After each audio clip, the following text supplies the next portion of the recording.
umutima w'urukundo watangiye nyine muto cyane nakuriye umutima w'urukundo bya kivandimwe cyangwa umutima wo gutereta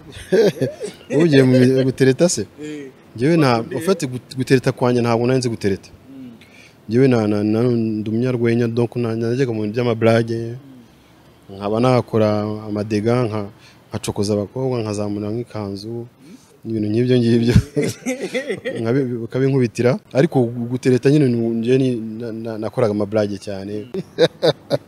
icyo gihe lyrics wari uzizi nzizi kabisa z'igihinde nayo kureba ufataga mu mutwe cyane nayibaga filime inshuro imwe gusa haririmbira abandi bana bakama n'ibiceri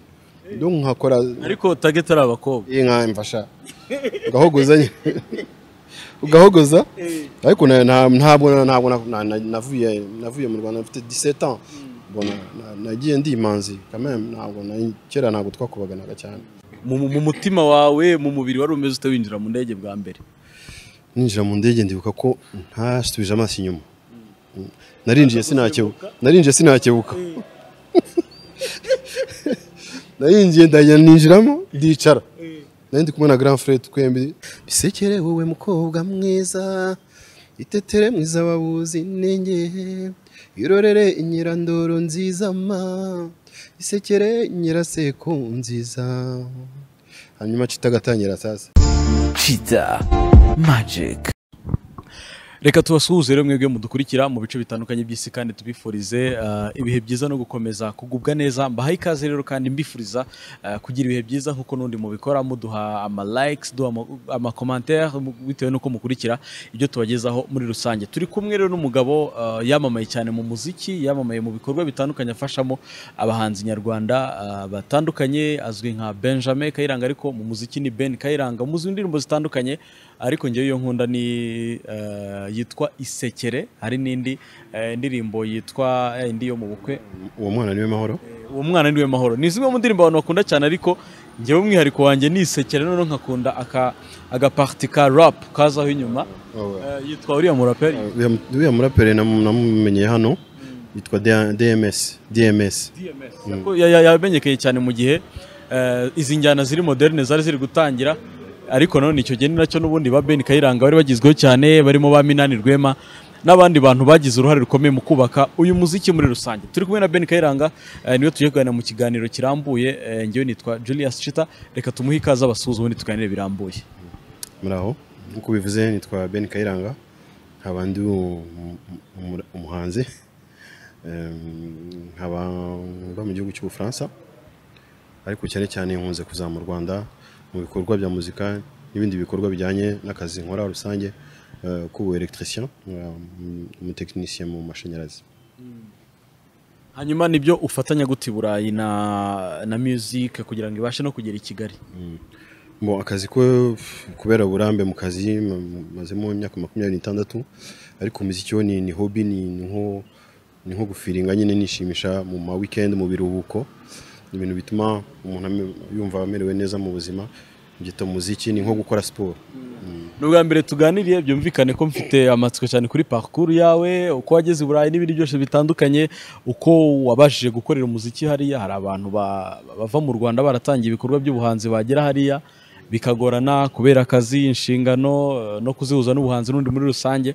ugasanga nyine level y'umuziki wakagombye gukora bisa nk'ibigabanutse kubera kazi niko ka mbere Burayi muri busy Kigali umuntu ashaka kumara nk'umunsi wose nta kintu akoze urumva uburi capable gukora ibyo byose ariko kugira ngo tuye kuri iyo parcours yose ubu ngubu uri Kigali umaze Kigali kigeze Kigali gahunda no zizanye Ben nizihe arongezanywe n'ibintu navuga bitatu umuziki urimo ari famille umuryango ufite famille hano Kigali ni Gisenyi hose ngomba kujyayo nkabasura hari n'igikorwa cy'akazi societe One Control nashinze hano itaratangira gukora ariko ifite projet yo gukora mu minsi mu uyu mwaka 2020 hari abantu twagiye duhura nyine bagomba kubimfashamo ndakeka ko icyo gikorwa cy'akazi kigiye kwinjira mu noneho muri efe tugakora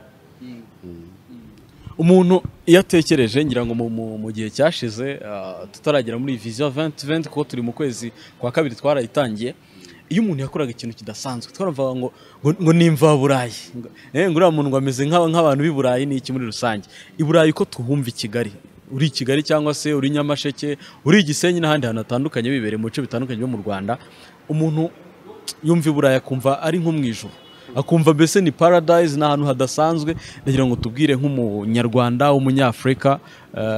umazeyo n'igihe kinini cyane ubundi uburayi ububona gute ubuzima bwabo butandukanye he na Afrika umwihariko w'uburayi aba ari uwuhe mbese muturusha iki muri iki gihe ikintu ufite ntuza ikoranabuhanga ryaraje noneho haza n'ikintu bita internet buriya rero ibintu byose uko bitajyaga bitugeraho vuba ikintu cyahinduye ubuzima bw'abantu benshi imikorere no kubona ushobora gukora interview uyu munsi isi yose ikabira yibonye icyo kintu cyazanye impinduka c'est-à-dire media aussi media irakora hariya rero yari ibintu byinshi byakozwe ariko bikaba byarakozwe kera bakora ibintu bikaramba ni nko kubaka hari amazu yubatswe mu 1800 zikaba zihagaze neza zitarasenyuka wagira ngo zakozwe ejo bundi icyo kintu bakoze kuko mvuga nkabona nti baturusha iki ngiki imihanda barayikoze mbese bateye imbere tujye tuvugisha ukuri twebwe rero iterambere rije vuba ririmo ririhuta turimo turagenda dusatira ibindi bihugu kandi dufite umuvuduko byose biterwa nanone n'ubutegetsi bwiza na ntuzana n'ukuntu igihugu kiyobowe n'ukuntu abantu barimo babona avenir mbese ni freedom wa mugani yandirimba ni hari abura freedom ni nk'iyo muhe mwaka freedom twayikoze mu 97 ariko icyo gihe twari tumaze imyaka 3 mu jenoside yakorewe abatutsi bayo urumva nibwo igihugu cyari kiri hasi rero imyaka 25 irashize 26 urumva ko tuvuye kure en même temps tuhageze vuba dufite umuvuduko niyo mpamvu n'abantu bose isi yose irimo ivuga u Rwanda ahantu hose tugiye baratubaza mu Nyarwanda ntago tukivuga amateka mabi tusigaye tuvugwaho ibigwi byiza iyo uri Burayi ni cyo kintu kumbura mu Rwanda ikintu nkumbura cya mbere ni izuba ryo mu Rwanda buriya dufite klima itameze nk'ahandi hantu ku isi ntabwo hashyuha cyane nta nubwo hakonja cyane handi rero nk'i Burayi muri sama arashyuha pe uri hafi gukabakaba dogere 50 agiye tugera muri 45 dogere ariko rero bije hano mu Rwanda ukumva ubushuye bwara bakubwiye ati arashyushye twiwe twumva ari klima nziza noneho hagiye tujya munsi ya zero si kimwe na Canada bo bajya munsi ya -30 ariko twe tujya muri -5 -10 maximum Paris mu France kwa ariko nyine klima nta klima buriya niyo ya mbere ituma ngiye nkunda u Rwanda hanyuma hano uri gufata ifunguro nabonye bafashe ibintu biri natural bya kinyarwanda nukubera ko hariya mama mwaramenyereye ibi hari ababyita ko bimeze neza ariko ari n'ababyita ko ahubwo ari byo bimeze nabi nukubera iki wahisemo ko amafunguro yari bukuryohera tumumera neza ari gakondo yo mu Rwanda ufite muri iyi minsi ndimo ndarwanya ibiro kubera imyaka nanone igihe yagera mu myaka ibiro bikizana ntabwo nkora siporo nyinshi muri iyi minsi kubera nagize ikibazo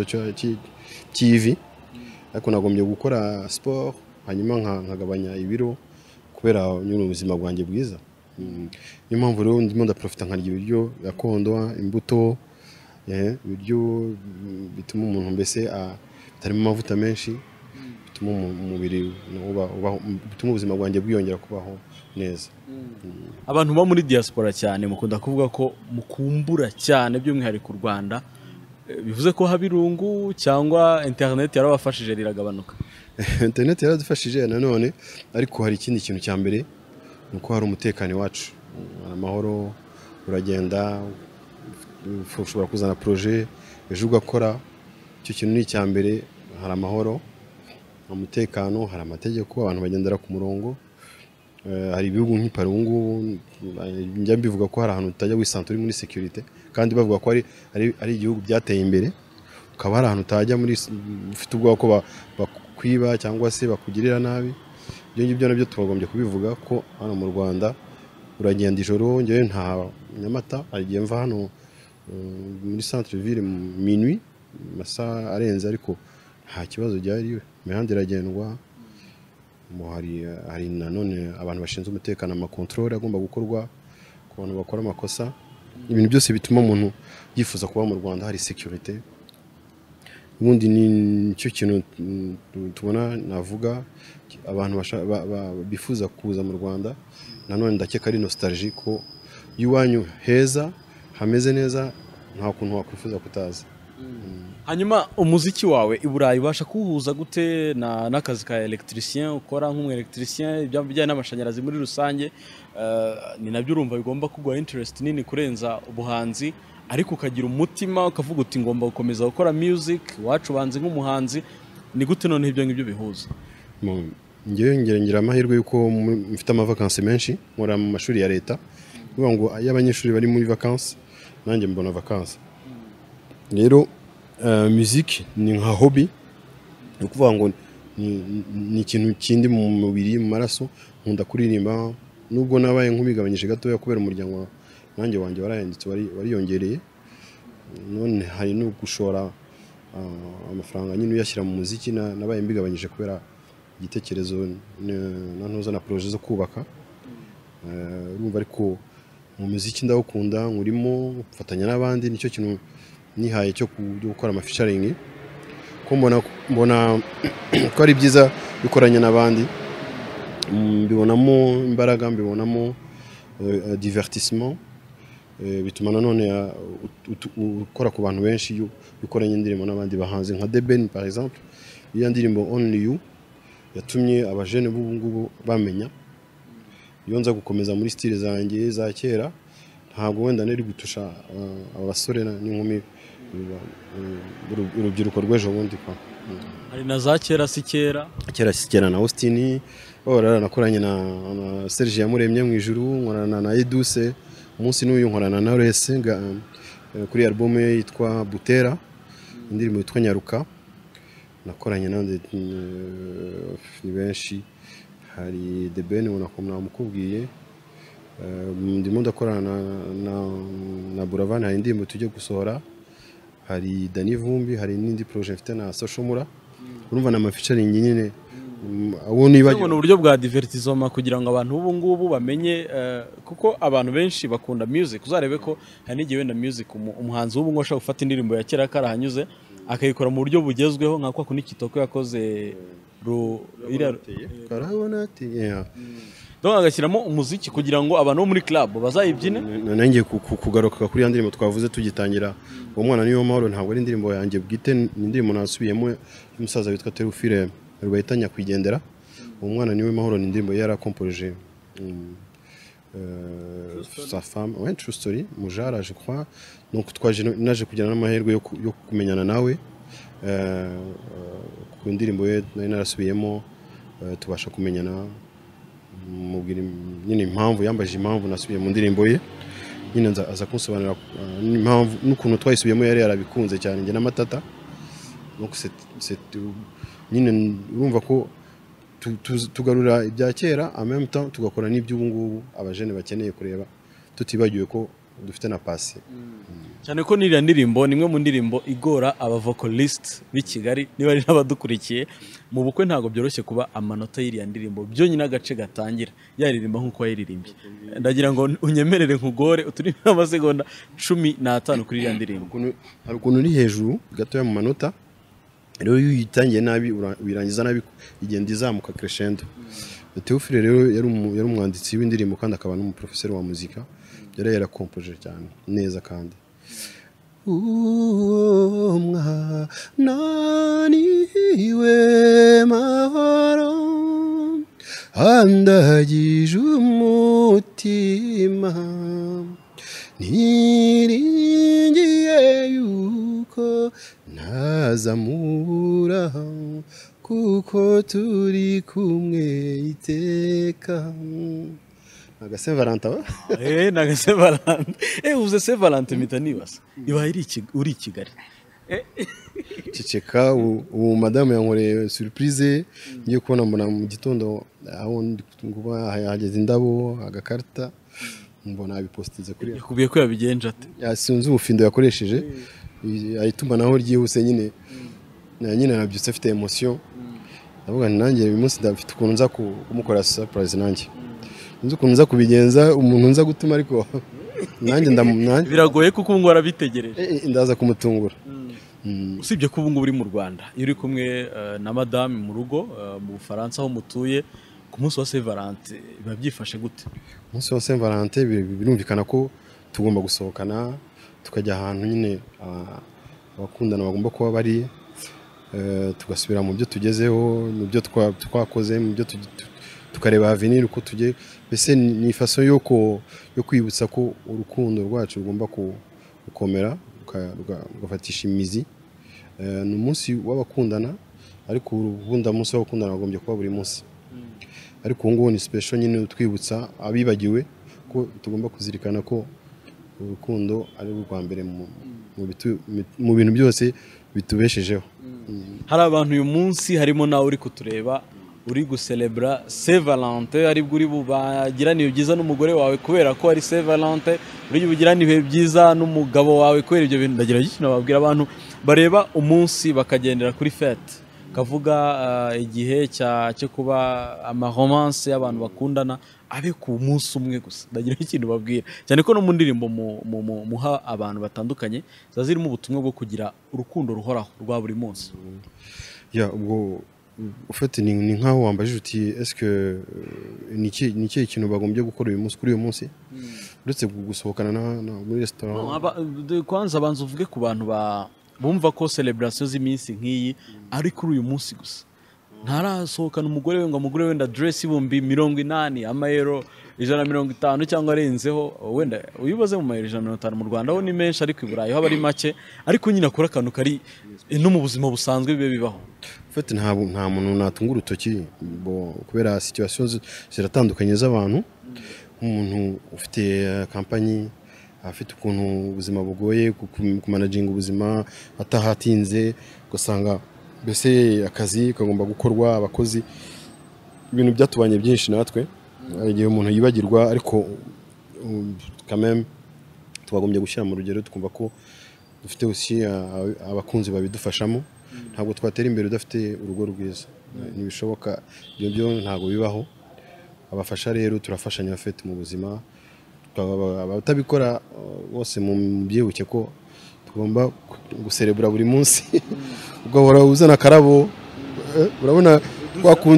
kwa kundi yutagize yutuhiye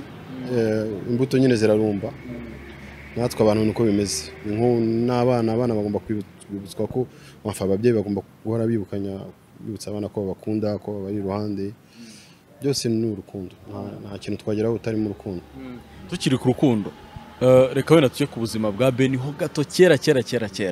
bwa mbere Beni abwira umukobwa ko amukunda wari ufite imyaka ingahe? Mwana we umutima w'urukundo watangiye nyine muto cyane nakuriye. Umutima w'urukundo bya kivandimwe cyangwa umutima wo gutereta? Ugiye mu gutereta se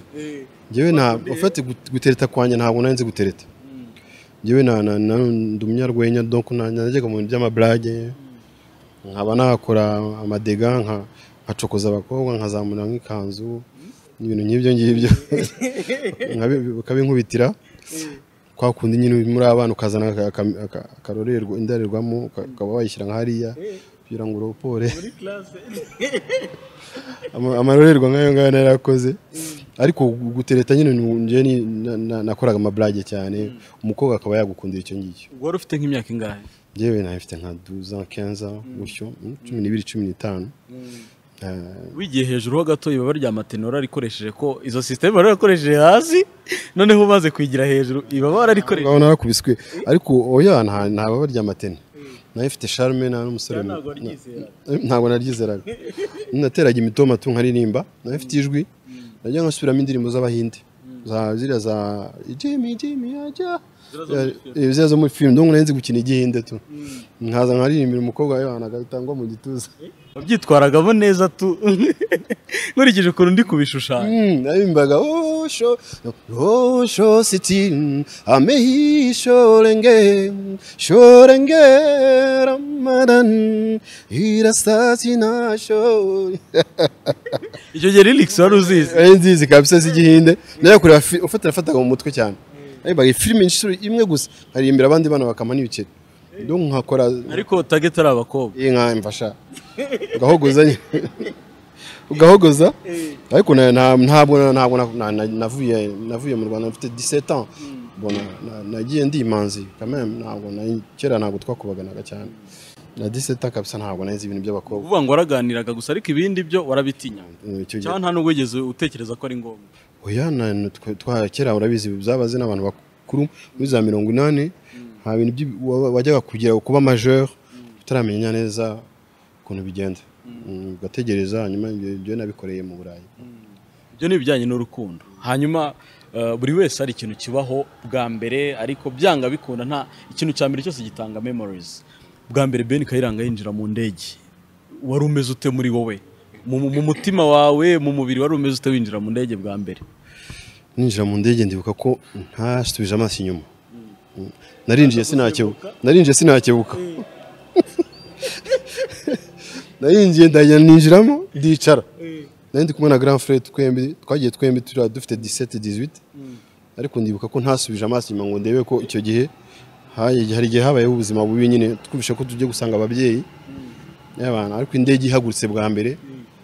nasenze Imana ndapfuye tu ndafashe mukuru wanjye nyinda intoki ze niba narazifunyanze niba naragize no ariko nyine ubwoba nyine ariko iyo mbaze gufata ikirere c'est fini mbaze gufata ikirere ariko turabimenya ariko indege ndazitinya n'ubu ngo ndazitinya kabisa iyo ntafite amaguru akora hasi ntabwo nta buzima mafite tu ubwo bivuze ko nka moto ntabwo wayigendaho moto nyinyazo ndanayitwara ndayikunda ariko kwa kundi ujya mu ijuru nyine mu kirere bose bibaye bindi wabigenza uti kutasimbuka ngo mwaba mugiye kureba umukiza direct kabisa direct iyo wafashe ikirere wizere ko swat uri Imana iraguha amahirwe yo kubaho cyangwa se ubundi barajya mu ijuru direct flight ya mbere niyo wari ugiye i Burayi cyangwa wari ugiye ahandi flight ya mbere yari kujya i Burayi kandi twagenze amasaha 8 urumva kabisa indege nini cyane ihinda mbere yuko winjira muri iyo ndege ugiye i Burayi n'ubundi wari usanzwe ufite amakuru yuko aho biba bimeze cyangwa wagiye nta kintu uzi byose byaragutunguraga ati nari mfite yo famille mama yabagayo n'aba petit frère banjye babagayo ariko nahinze ko Burayi nyine bari ahantu ugenda ugatoragura inoti ya 50 ahantu hose nyine wumvaga ko muri za 80 tuzi ko Burayi ari gukira tu ariko hageze nyine usanga ubuzima n'ubundi faut travailler gukora kwiga amashuri navuye mu Gatenga maze kwiga imyaka 2 ngezeyo nkomeza ibintu bya technique ariko hariya nyine Burayi utize udakoze ntacyo wageraho wari ufite imyaka 17 icyo gihe ugenda i Burayi wari wambaye ikabutura wari wambaye ipantaro wari wambaye ute icyo gihe tugenda twagiye mu gihe gikonje ari nk'iki gihe cyo mu kwa kabiri twagiye twambaye amapantaro twambaraga ibintu bisangiye na grand frère ariko baje kutwakira batuzaniye amakoti ko twagiye dufite t-shirt kandi hari snow ariko nyine umva nyine snow igwa nyine ni nkaho wabona ibintu bigwa mu ijuru bivaye tujya kwirukanka muri snow twambaye ama t-shirt tugiye muri leta mu Rwanda mwambara amakoti ikintu cya mbere cyagutunguye ni iki ni neige we snow yaraguchallenginze ku buryo wumvise imvura igwa ukabona ibintu by'umweru birava mu ijuru biragwa kandi n'ubukonje butari bwa ndi bw'Imusanze umuntu akonje akavuga ngo byakomeye byarankubise kabisa nabi mbega igihugu umva warabaye hano muri klima yacu urabona 6h umunsi mu mugoroba 6h ijoro rikagwa ntabwo twajyaga tureba mu kirengo tureba ukuntu imvura yaragwaga igahita izuba rikaza bigeze mu gihugu klima ihinduka rero ifite ama saison ane hari saison bese iyi saison ikonje ayite y'ubushyuhe na printemps na automne urumva rero hari 4 saisons twe tugira saison ebyiri saison sèche na saison de pluie quoi no kuvuga ngo nibyo ngibyo muri rusange. Yitwa Ben Kayiranga, n'umuhanzi mwamenye cyane mu njyana zitandukanye yabakoreye, ariko ngewe namubwiye iyo nkunda cyane ira ndiri munyikunda kubi cyane, isekere mukobwa nkunda, harimo amagambo meza muri iyi minsi nanjye ubanza nzayakoresha cyangwa today ndayakoresha tonight. Yes, isekere mu iyo ni challenge. Reka ngubwanya niwe nyiri indirimbo. Isekere wowe mukobwa mwiza, itetere mwiza wabuzi nenge, irorere inyirandoro nziza ma, isekere nyiraseko nziza. Hanyuma kitagatangira sasa nakurabutswe mu muratera hanyuma ubigira ibanga, ariko nyuma uza kwidekarara. Uri declaration iri joro riraba. Abenshi bifurije amahirwe masara abantu. Ubu ufite umuntu ari best friend, ukumva ko umufite nk'umukunzi kandi se ahubwo n'umuntu iri joro mugasangira umenye ko ari uwawe koko. Hanyuma umuziki mukora burya kuko watangiye umuziki mbere muri 80s na 90s, wari uri muri uyu muziki kugera n'uyu munsi uracyakora. Niyihe ndirimbo mu ndirimbo wakoze yagarutse ku buzima bwawe, cyangwa se yavugaga inkuru y'ubuzima warubayeho muri iyo minsi? Hari album nakoze yitwa Mbabarira, nyikoranye na Christophe nayo,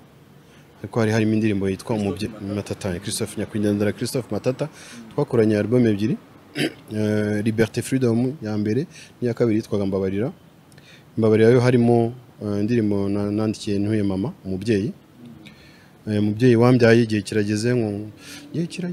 nyine ngo nkwiture neza wangiriye. Nyuma nyine mama nagize chance ko mama yigendera ataha nyine yapfa ayumvise. Iyo album Mbabarira ni album yangiriye mbese yambohoye. Ukuvuga ngo niyo partie ya musique yahuye n'ubuzima bwawe. Exactement. Kabisa ni hari ukuntu nyine turirimba ubuzima busanzwe, turirimba urukundo, ariko hari ngiye noneho urimba true story. Binakwana gufasha kwibohora muri wowe, kumva ko niyo wabyitirira ko biririmba undi muntu, ariko uririmba ukuri kwakubayeho. Nibyo n'ubundi yo ari cyane cyane ko abahanzi bo mu bihe byashize baririmba inkuru zari ziriho icyo gihe, kuko izo fake love zabagaho, fake people, bari bahari abantu mwavuganaga neza gusa muri kumwe, amara ngo turana runaka nta kigenda. Ayo mashyari mu miryango yahozo ni ibindi byose muri rusange. Gusa ariko ibyo byose byabaho, ubuzima bugira icyo bwigisha umuntu, kavuga uti ibi nize ko bimeze gutya na gutya, biragoye. Gusa ariko uburyo ibintu bigoye haba ari ibyiringiro by'uko bishoboka. Hari igihe wagize mu buzima bwawe guhera ukiri muto, aho wagiye ukora bikanga, aho wagiye ukora bigakunda, ariko wagiraga motivation, hari ikintu cyagupushinga gukumva ko bishoboka. Ni ikihe? Kwigirira icyizere mu byo ukora, kugira ngo cyangwa utagwa cyangwa se udasubira inyuma. Ufite ngiyo nakeka ko aho biva ni nk'urukundo naba narahawe ndi umwana. Nyogokuru mama cyane ko ntabwo nigeze mbana na papa wanjye, nabayeho ntegereje umupapa,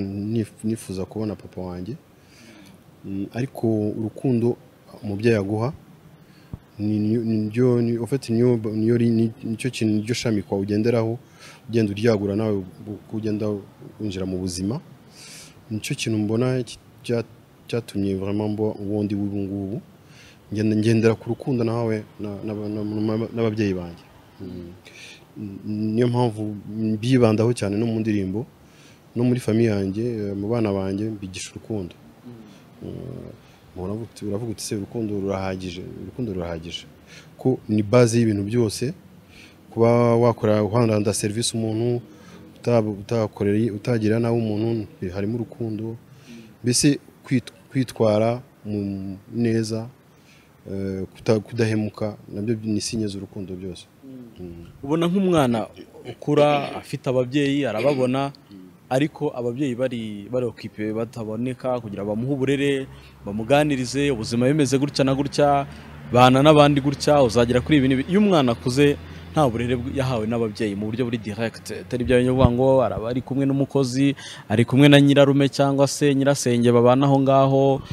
nk'ari burayiho biba bigoye kuko ntabwo bavuga ngo urirwa mu rugo kugira ngo urirwane n'abana. Iyo umwana akuze nta burere, byangiza iki kuri ejo hazaza muri sosiyete nawe ubwe muri rusange. Reka nguhe urugero sibyo ngiye gusubira inyuma gatoya ku bantu b'abahemu, abantu bahemutse, ndakeka ko hari periode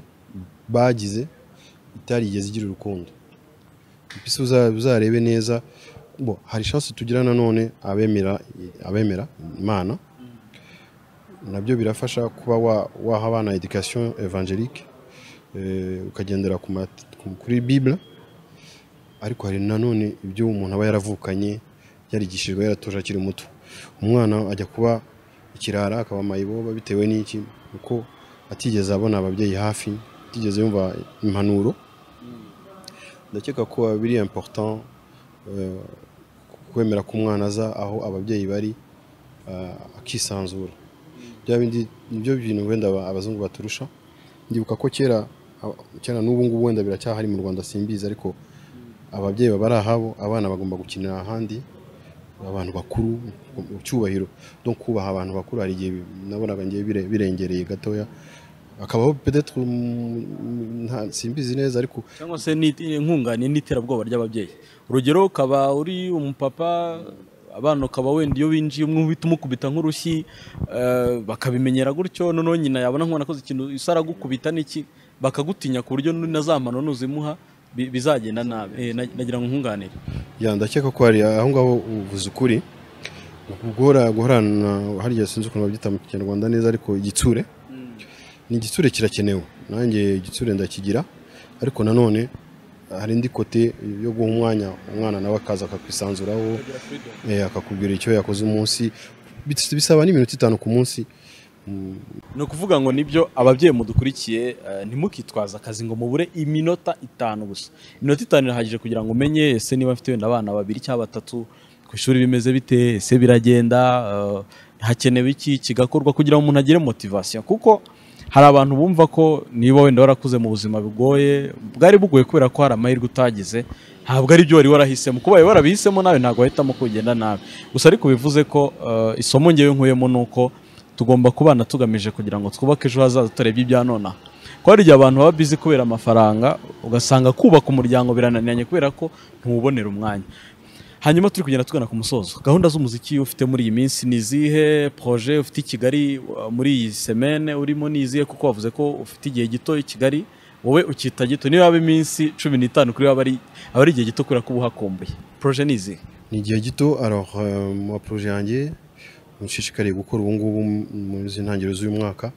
hari indirimbo ngomba kurangiza, ariko iyo yararangize twarayanregistré na Soshomura. Nifuza ko nayisubiramo ko amajwi nari nashyizemo ntabwo yankozeho cyane. Hari projet mfite na Dani Vumbi, hari indi projet mfite n'umusaza Xavier François Ngarambe, ni projet nziza nayo. Muri izo zose nimbona ukuntu kwanrugista base ebyiri mu minsi 10 sigaje izaba ari umusaruro. Harimo na clip video, clip video wenda, ariko audio umwe tukoze audio nkagenda ziri enregistré, ushobora kugaruka mu kwa 4 cyangwa se mu kwa 7 tugashutinga nta kibazo. Nibyo ngibyo muri rusange. Harimo na projet numviseho, ntabwo ndi bibwira abantu yuzayibateguza, projet y'Igisenyi yo indirimbo nanditse ivuga ku ivuko. Iyo audio yo irakorwa c'est sûr, ariko ndacyatekereza se nikore njyenyine, ese nshyiremo abasore n'inkumi tuyikorane. Ntabwo ndabipanga neza, ariko biraterwa nanone n'ukuntu nza kubona climat ukuntu imeze. Ndagenda mbyigaho buhoro buhoro, ariko mfite iyi idée déjà. Nimo ndatekereza ku basore ba Active, harimo abasore 3 muri Active. Ese nikore njyenyine sinzi, ndacyabitekerezaho. Byaba ari sawa cyane, kandi ni projet nkurikije ko njye wayimbwiye, ni projet nziza abantu bagomba gukurikirana. Ben Kayiranga gusa, ariko mfite amatsiko yuko social media ntabwo zikoresha cyane nka YouTube, Instagram, Twitter, ntabwo njya nkubonaho. Nizo ubona ari abantu bakiya cyane, ntabwo ziri officiel cyangwa ni wowe, ariko ntabwo ubibonera umwanya gushyiraho indirimbo zanjye cyangwa donc kwa updatinga kwa active. Ama cover photo YouTube yo nabonye ari 3,000 ngahe y'abakunzi banjye ba YouTube. Ntabwo mbikoresha cyane, c'est vrai. Ni kosa ariko ku muntu wita umuhanzi, ariko njyewe nagize ikibazo cyo kubona mu manager fait. ubundi abahanzi twagombye kuba dufite equipe ikurikirana ibintu byawe nk'abandi bahanzi babikora baba bafite abantu babibafashamo twebwe rero dukora ibintu byose ukaba producer ukaba producteur ukuvuga ngo umushoramari ukaba manager wawe ukaba umuhanzi ukajya kuri stage ntabwo byavamo kanishyuza no ikintu kinwara umwanya n'akazi kanjye muri rusange none nkuko nabikubwiye ibindi bikaza ari nka hobby kwinezeza niyo mpamvu ubona ntashyiramo ingufu cyane ariko ngiriye inama kabisa ngomba kwikosora nkatwe ibi bintu tuba twarabitangiye aho gushyiraho akantu kugira ngo abantu barebe ko umunota umwe ibiri abantu bakawukirira barabikunze none nk'abahanzi mugira ikibazo cyo kumva ko ni rimwe na rimwe n'iki ariko hari igihe platforms zikenerwa ugasanga umuhanzi afite indirimbo imaze imyaka 9 kuri YouTube ifite views abantu 200 ubwo abo bantu 200 ni wowe ubuza kureba aho bigeze ufite kabisa birakenewe ahubwo nge niba ufite akanya naguha akazi kabingiramo yenda kemera kabisa azaguha pourcentage pana pourcentage nge ndemera akazi ibintu by'Iburayi ni danger ubuze pourcentage ndabyinjije nk'amayero wenda nk'ibihumbi 15 twaravuganye 40 ubwo wayamba cyane ari menshi cyane wabuhombye nk'umuntu naba nguhombeje kandi ari watumye ninjiza oya ntabwo nagira ubusambo bwo kuyarya nyine oya nakazi ufite nakazi ngewe ikintu cyambere nuko ufite ubona nta stress ngira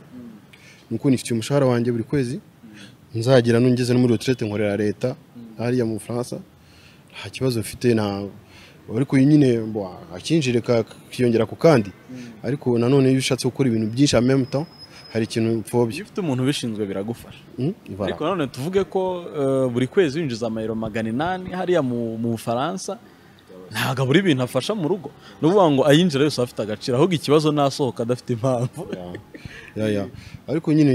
no ngiye kapsa ngiye ngo hayikiraka niba ushaka kunteza imbere tukazamukana Chita Magic TV na association ya Ben Kayiranga ni compagnie c'est facile et possible ibyo nibyo nzi kuvuga mu gifaransa c'est possible tout est possible adieu avuga adieu nibyo kapsa avuga adieu au Dieu adieu audio ni audio okay okay umana ni adieu nibyo ngibyo hanyuma rero niwe nundi yitwa Ben Kayiranga ni cyamamare cyane mu muhanzi yes ni Ben Kayiranga ni cyamamare hano mu muziki wo mu Rwanda yakoze byinshi cyane bitandukanye ikibazo cya nyuma kijyana na aribwo ni sous question ni sous question okay ni kijyana ni sub question yacyo ndagira ngo utubwire kuba umunyamuziki cyangwa se gukora umuziki byakumariye iki hanyuma sub question yacyo gufasha Buravan gufasha Social Mula The Ben n'abandi batandukanye n'abahanzi bose bitabiye le prix découverte nkawe nk'umuhanzi byakumariye iki niki bimarira umuziki nyarwanda muri rusange bisubirize rimwe bon alors kuri Buravan yaranshimiye bihagije suko byumva ariko nabandi nabo baranshimiye ariko ufite ni muri caractère yanjye kubera ko yifashije umuntu nawe un jour ou autre ubona mbese ingaruka yabyo nuko nawe ashobora kuba yakwitura ineza uyisanga imbere bitewe n'ibikorwa wakoze The Ben dukoranye nawe yakoreze prix découverte bimufashamo nawe ariko wabonye ko twakoranye korabo nziza bigatuma nanjye ntazima naragarutse muri kumenyekanishwa n'indirimbo biturutse kuri The Ben Social Mula umusore uririmba neza w'umunyarwanda mbese ufite ngendera cyane aratwara awards yamesheje ishema cyane Buravan ni n'inshuti ubu ngubu mu rugo aza mu rugo agakora ibikorwa bye donc yabaye famille mbese ubundi twese twagiye dukorana dufashanya nta concurrence y'umwana w'umunyarwanda ateye imbere n'u Rwanda ruteye imbere ninjye niko abandi bakora barafashanya kuki twebwe tutabikora hanyuma ku giti cyo kuba umunyamuziki byakumariye iki iyo kuba umunyamuziki deja mu buzima bwanjye bwite nabikundaga abana banjye barabikunda bakumbona papa aririmba birabashimisha no ku gihugu cyanjye kuba ndo president u Rwanda muri UNESCO nkajya mu bindi bihugu nka representa igihugu cyanjye ni ishema kuri nge kandi nishimira nanone iyo igihugu cyanjye kintumiye nko muri festival ikunze kuba Rwanda Day, nkaba natumirwa mu bindi bikorwa na embassy yacu y'abanyarwanda. Ufite njyewe ndi integre muri milieu y'u Rwanda, kandi ndabikora n'umutima mwiza ko ufite ndisubiramo wenda, ariko aho igihugu cyanjye kigana ndahabona, kandi nanjye sishaka ko kinsiga, urumva ndimo ndana n'igihugu cyanjye mu iterambere. Reka mbashimire muri mwadukurikiye. Reka nabonye hari list buriya yo dukunda kubasuhuza, mujye mutwihangana igihe umuntu yumva ngo tuvuze ngo mu Faransa, mu Birigi, ngo Denmark, ngo hari imibare twebwe tubona hano muri telefone, ukuntu mudukurikira umunsi ku munsi, tubona ko umubare munini dukurikirwa na diaspora nyarwanda, abantu bo hanze, ko mugira umusanzu mu kubaka igihugu muri rusange, mu bifite amatsiko kumenya abanyagihugu bageze he, imitekerereze niye, ugasanga bigira uruhare mu kubaka societe nyarwanda muri rusange. Reka mbashimire mwana mukurikiye ikiganiro, twari turi kuri Hillview Hotel hano mu Kiyovu, nari kumwe na Ben Kayiranga, umuhanzi mukunda cyane kandi ukomeje kubaha ibihangano bibaryoheye. Mukurikire kuri social media, reka mwamamarize YouTube ni Ben Kayiranga officiel, ni officiel, hanyuma Instagram ni Ben Kayiranga. Okay, Instagram ni Ben Kayiranga. Mukurikire ku mbuga nkoranyambaga, mubone ibihangano abagezaho, kandi mukomeze no kumuha ibitekerezo bikomeza kububaka. Reka mbashimire cyane kandi mukomeze kugira ibihe byiza. Ni Cheetah Magic TV, ngewe nitwa Julius Cheetah. Cheetah Magic.